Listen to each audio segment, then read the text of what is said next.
not even a Monday. Roughly 20 years ago, I think it was maybe 22 years ago, Moog Music. Before we go any further, I just want to settle this ongoing consternation I receive on this channel whenever I pronounce the company that makes stuff like this Moog, a company founded by Bob Moog. This is because I'm entirely convinced that Moog Music called itself Moog Music certainly in the 60s, 70s and 80s. Why do I say this? Well, 22 years ago they invented these, the Mooga Fuga, which to my knowledge are not pronounced Moga Fogas, Moga Fugas or Mooga Fogas. Basically, modulation components of their synths, filters, phasers, flanges, incorporated into stomp boxes so guitarists could use them. Which is great because Moog make great synths, the best, even if you can only get bits of them. The thing is, it wasn't just guitarists that picked up these goodies, it was us composers too, drawn to the ability to cherry pick from the world of Moog without diving headfirst into the world of modular. And so began the trend of composers using stomp boxes as desktop devices. This was the era when all of our racks disappeared off into another room to whir away all by their lonesome. And for those of us who missed fiddling with knobs, these Mooga Fugas became relatively inexpensive, convenient little desktop units that just begged to be interfered with. In 2004, the US company Strymon Pedals was formed, and although its first pedal was definitely designed with guitarists in mind, its Big Sky Reverb pedal was the one that caught the zeitgeist of composers using stomp boxes as desktop outboard effects units. This is because it didn't claim to be the best reverb in the world, it simply followed what all pedal manufacturers did. It understood the nuanced difference between distortion, fuzz, overdrive, and that like these effects, there were different ways of making and emulating different types of reverb. Now, I'm in a rare position that I meet and visit a lot of composers' studios. And I think it's incredibly rare, certainly over the last 5 years, to have been in a studio that doesn't have one of these Big Skies lingering around somewhere, usually in concert with its excellent Timeline pedal. So where's mine, do you ask? Well, it's a bit of a weird story. I have a morbid fear of conformity. By putting this Big Sky on my pedal board, which I did maybe 2 years ago when I was creating this thing called a fuckbox, vlog linked above, I was somehow admitting conformity, so I tried to deface it and pimp it into it being unrecognisable. I'm terrible at DIY and failed miserably. I made a video, as I described, about it, and a week later the wonderful people at Strymon sent me a box full of pedals, of which this man stole them all. It's lucky that I love him, because I also love Strymon pedals. But I was dead set against having the Big Sky on my pedal board, no matter how much I enjoyed using it. I want to tread fresh, new paths, which is why I ended up giving it away. And whilst the replacement I found was the excellent Autobahn recommended to me by the music polymath Gary Barlow, it lacked the spirit of adventure that the Big Sky had, until this thing got released a few weeks ago. A new Strymon reverb pedal with an emphasis on being creative. Yes, please. I think the first thing you notice about Nightsky is there's a lot more going on. I was surprised that the form factor of the pedal itself is different from the Big Sky, which for me interrupts the completest urge in us. Will there be more Strymons in this form factor, I wonder? Let's get the boring stuff out of the way. So on the back panel, we've got left and right inputs and outputs. We've got an expression pedal input and MIDI in and out. There's also a USB interface here. Now this doesn't, unfortunately, make the Nightsky an audio interface. It's simply for control features and for firmware updates. But also finally, what I do find brilliant about Strymon is we have this line and instrument input. I've got this switched into line because I'm feeding it basically 3 different sources from my computer: a piano, a snare, and some strings. If you're using something like a guitar, use the instrument input, which will give you, I think, 10 dB of noiseless lift. Just boost your signal. And that's what makes these excellent as little desktop units, because you don't have to add in kind of line boxes and gain stages and all of that kind of stuff. So let's switch the thing on. And I guess you have to be kind of decisive about your pedals. Is this a stomp box or is this a desktop unit? I say that because you don't probably want to mix, certainly not in this day and age, their uses, because you will be pressing the stomp buttons and you don't want to be doing that if you use it as a stomp box with all of the kind of gig juice that will be on your feet. So this is strictly going to be a desktop unit for me. So let's set off the piano. This is in bypass, and let's switch it on.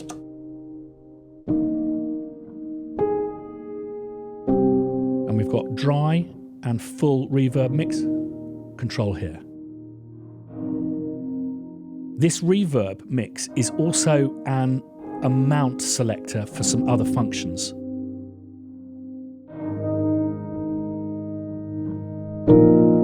Lovely clean signal.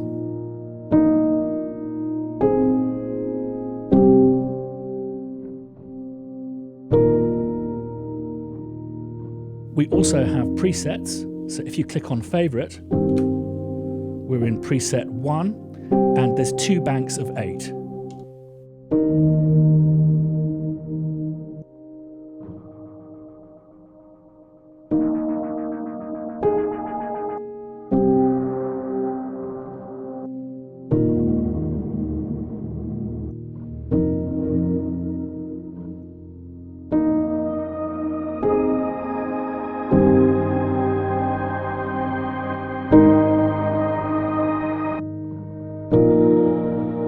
Hold down these preset selectors to change it to the second bank of 8.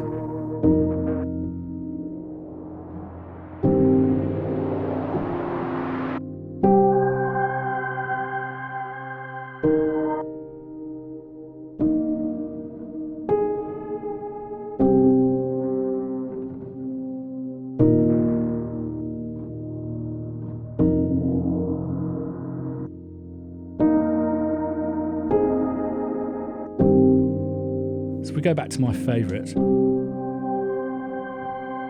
and switch favourite again.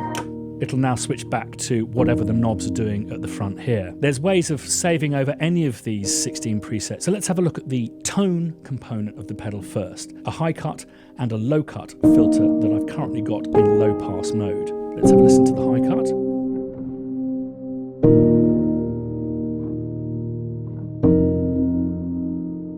Take the dry signal out. So it's just affecting the wet signal. And then here's low cut.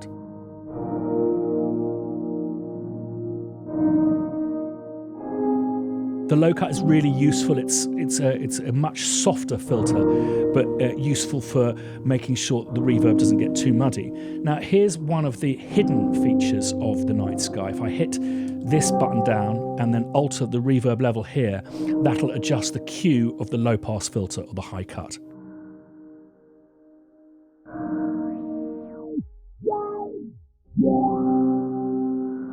Halfway.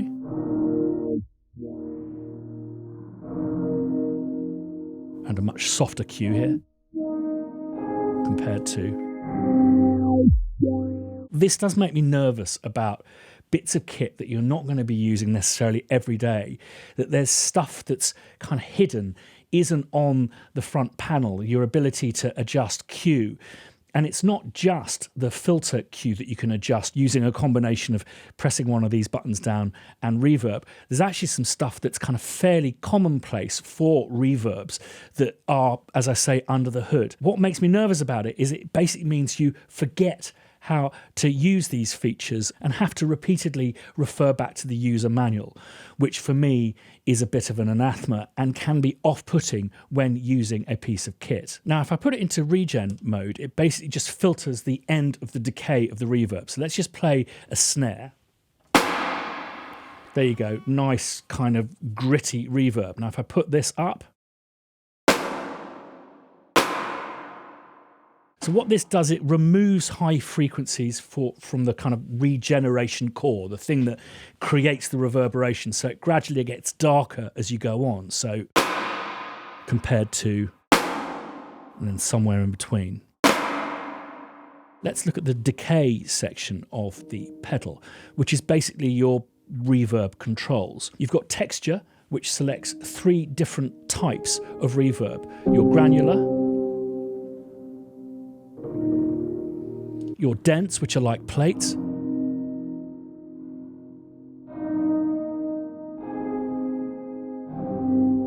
and then your diffuse, which are slow building, ambient sounding reverbs. Length determines the length of the reverb, from short to almost infinite.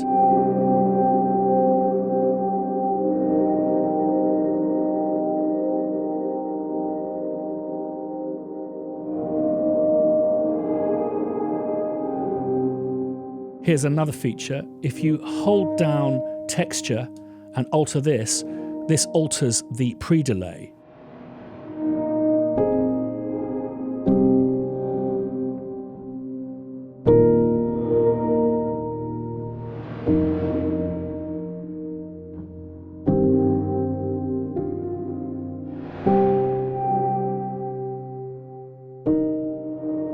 This is a real surprise to me, because pre-delay is a really common parameter to have on a reverb, and to have it hidden under a combination of clicking a button down and using a knob that isn't labelled pre-delay is a surprise. Intuitive, not, but easy to use, yes. This button affects the kind of perceived size of the room, so it's not the reverb length, it's how kind of big and round it is.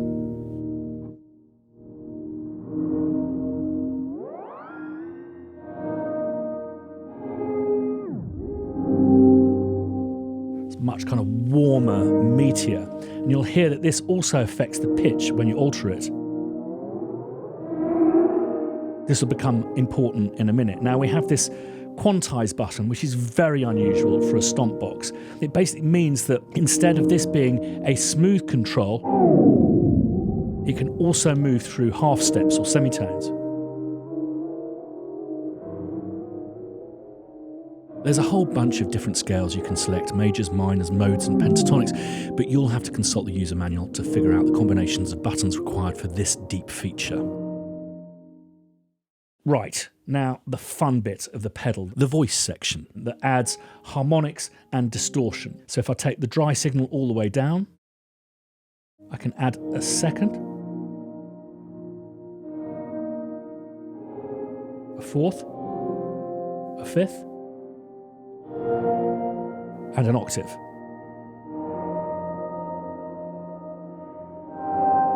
The amount is controlled by the shimmer button.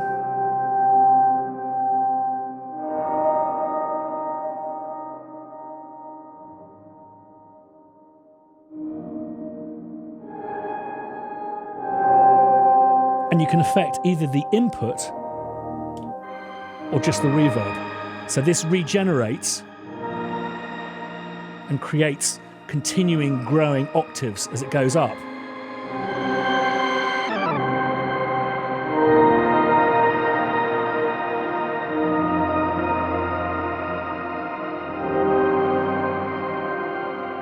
The drive does what it says on the tin. It distorts either the signal going into the reverb or the signal out of the reverb.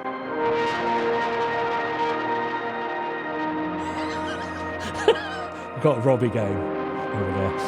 But what makes this pedal kind of go into a world of its own is this modulation section, which modulates some of the parameters that we've described here. So it controls both the source of the modulation and the target.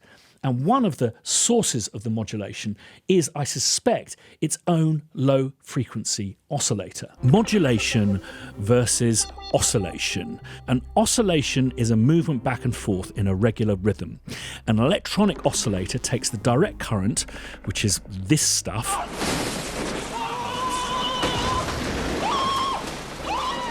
and turns it into alternating current, this stuff.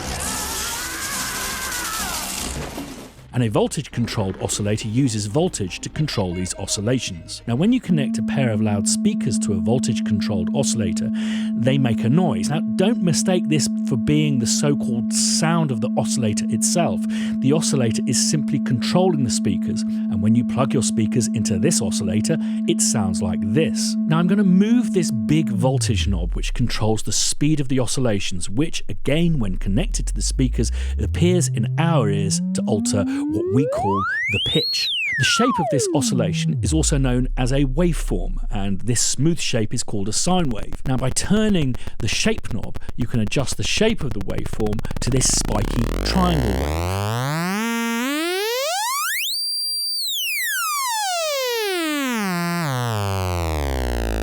Now, by plugging this in, I'm going to get an external source to modulate, which means change the behavior of this oscillator. And this hole that I'm plugging this lead into means the external modulator is going to determine the pitch, the speed of the oscillation. And what am I going to use as an external modulator? Another oscillator. But if we connect this one to the speakers, you'll hear that, well, you can't hear it until you turn the voltage right up. This is because this is known as a low frequency oscillator that oscillates stuff below what us mortals can hear, typically 20 Hertz and down. But this LFO does venture higher into what we call audio rate oscillation. So if I connect this low frequency oscillator, or LFO, to the voltage controlled oscillator, you'll hear that we can sweep the pitch. You can determine how high and low it oscillates with this depth control and the shape of the waveform.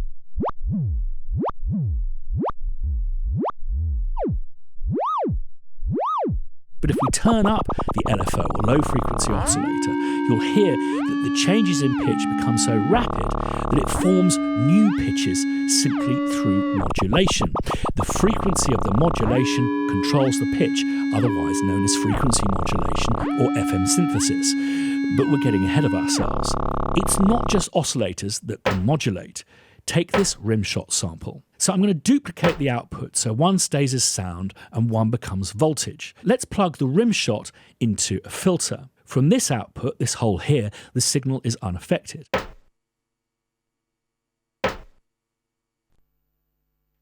But from this output, you can chop off the top and control the resonance as you would expect with a filter. But if we introduce an external modulator, the voltage created by the sound of the rimshot itself, you'll see that the filter follows the shape or envelope of the sound. This is called envelope following, another form of modulation control. So in our first example, the source of the modulation was a low frequency oscillator, the target was the pitch. And in the second example, the source was the envelope of the sound, the target, the filter. So basically, this button here selects the oscillator waveform shape, and this one switches it off and turns it into an envelope follower, which I'll return to in a minute. This knob controls the speed of the oscillation, and this the depth, and this the target. So let's start with filter. I'm going to turn the Q up right up there, and let's see what this sounds like.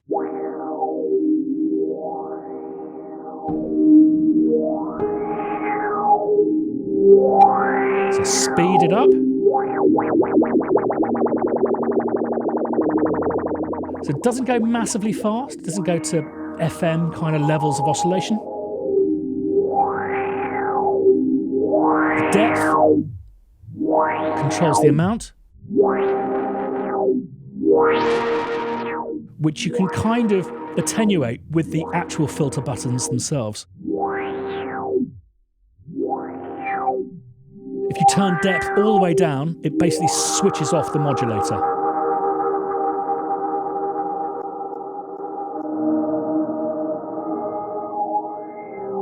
Let's listen to the different shapes.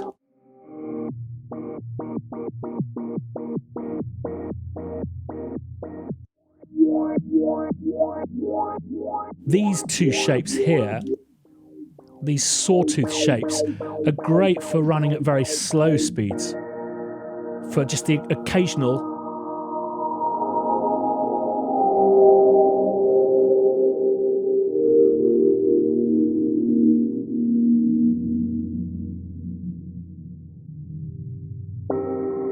kind of moments there. And then we've got a random oscillator. Unpredictable. So let's switch off the oscillator and go into envelope mode. I'm going to return to our snare sound. You can see it's following the envelope. Let's switch it to pitch.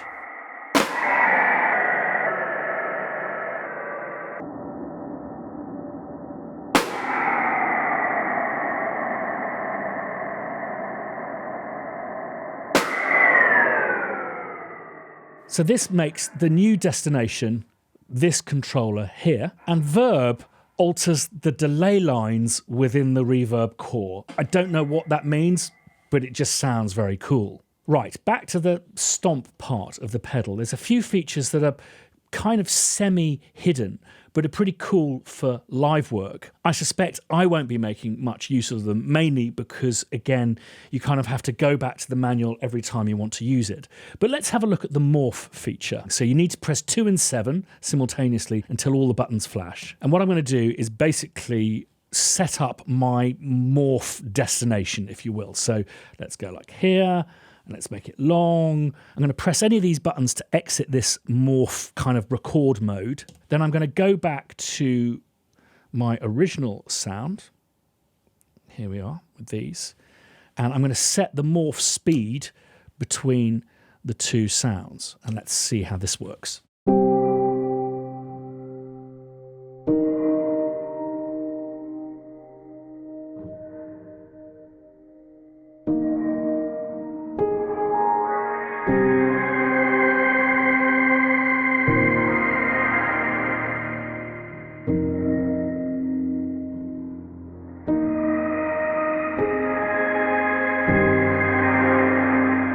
As I say, a very cool kind of live performance feature there. Also, what I'm interested in is this infinite button here, particularly for kind of making my own samples and stuff. And basically what it does is it creates an infinite loop of an input signal and allows whatever else is being input to be affected over the top.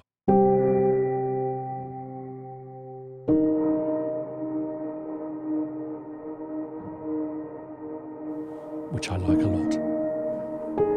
So it's still looping underneath.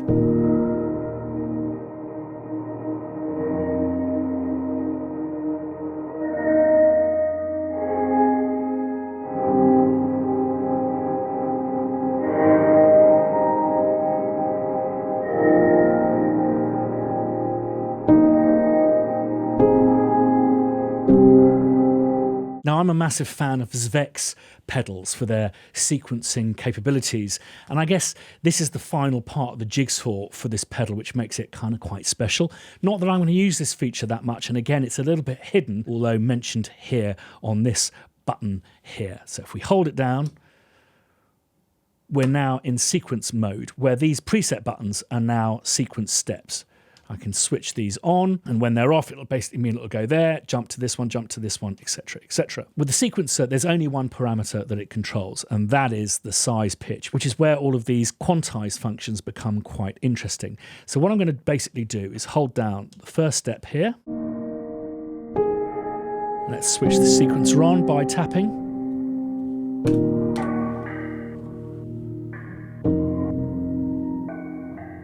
This will switch your sequence off and also pass through the different steps so you can audition them. Now, what am I going to use this for? Now, as you probably know, I like making samples, and I'm currently working on a massive project where I'm going to be using all of my fancy toys. I'm very interested in the slow modulational changes and oscillations that you can make with this.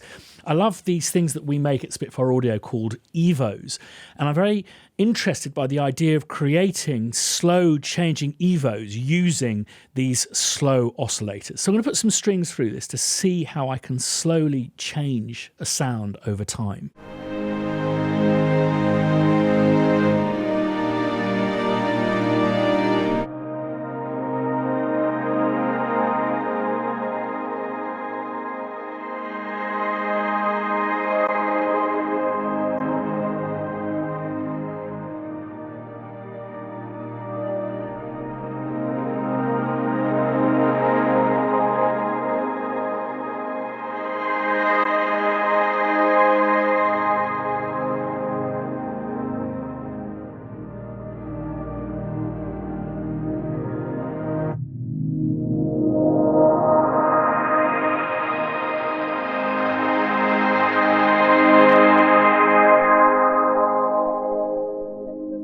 absolutely gorgeous. This is going to be a rabbit hole I'm going to go into for many days to investigate further. So, is this new Strymon pedal a modern classic, the best effects unit ever made? Well, I think that's an impossible claim, and as for classics, well, only time will tell.